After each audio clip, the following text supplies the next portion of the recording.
what's up you guys? Marty Schwartz here with Marty Music. Got another gnarly countdown for you guys, so get ready. Based on your response to our first countdown on guitar intros, there were just too many amazing licks for just one video. I scoured the comments and included a few of my favorites that were excluded from the first video to bring you Best Guitar Intros Part 2. Sweet Home Alabama.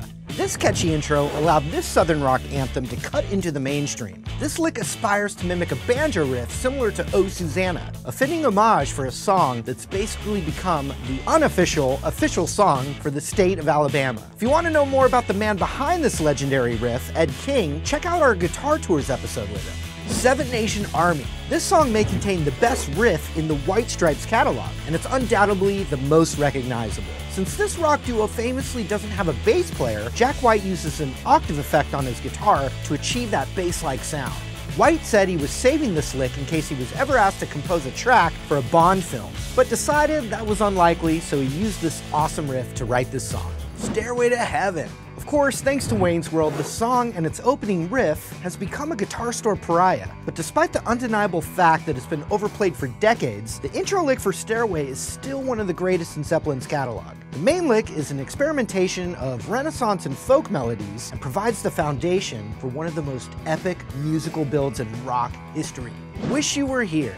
This poignant tune may not rock as hard as some of Pink Floyd's other songs, but its main riff is definitely one of the group's best. The opening progression, played on a 12-string, is an elegantly simple lick in its own right, but the addition of the little solo that comes in a few beats later makes this intro one for the history books. Back in Black! Nothing gets me amped up quite like AC/DC, and there may be no better example of this than Back in Black. The intro and the main riff that continues through that tune gets its power from its dramatic pauses and use of the E minor pentatonic scale, a favorite in the metal genre. The riff is near universal appeal and is a great supplement for a cup of coffee early in the morning. Gimme Shelter. No, I mean it. Give me shelter. Literally, I need shelter. This is cold in here. Even though this is one of Keith Richards' moodier licks, it's not any less iconic. The layering of this picked guitar part, unique percussion, and floating female vocal make for one of the Rolling Stones' best compositions, and it's further proof that this band had a significant role in defining the musical tone of the late 1960s. The Ocean.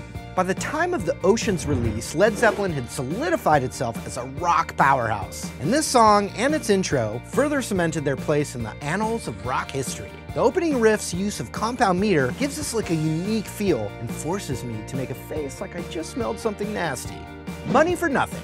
I've said for years, the intro to Money for Nothing is hands down the greatest build in rock history. The use of synth and sequencers in the beginning build beautifully into the percussion section, and when the drums reach their climax, the release into the song's famous guitar riff is beyond satisfying. Layla. Eric Clapton certainly has amassed a collection of amazing rock riffs throughout his career, and one near the top of the list has to be his hit with Derek and the Dominos' Layla. But don't thank Clapton for this amazing riff. It was apparently composed by Allman Brothers guitarist Duane Allman, who can be heard playing slide guitar on this amazing tune.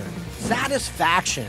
Not only is this one of the best riffs in the Rolling Stones catalog, it may be one of their greatest songs. The intro lick is a great lesson in simplicity. It's only 3 notes for crying out loud, but that doesn't keep it from taking the top spot on this list. The instantly recognizable tone, along with Jagger's iconic vocal performance, make this one of the greatest songs in all of rock and roll. What's your favorite rock and roll intro? Is there one that we left off the list, like Don't Fear the Reaper perhaps? Let us know in the comments below, and while you're down there, don't be afraid to subscribe. Thanks again for watching and supporting Marty Music. We'll see you again real soon.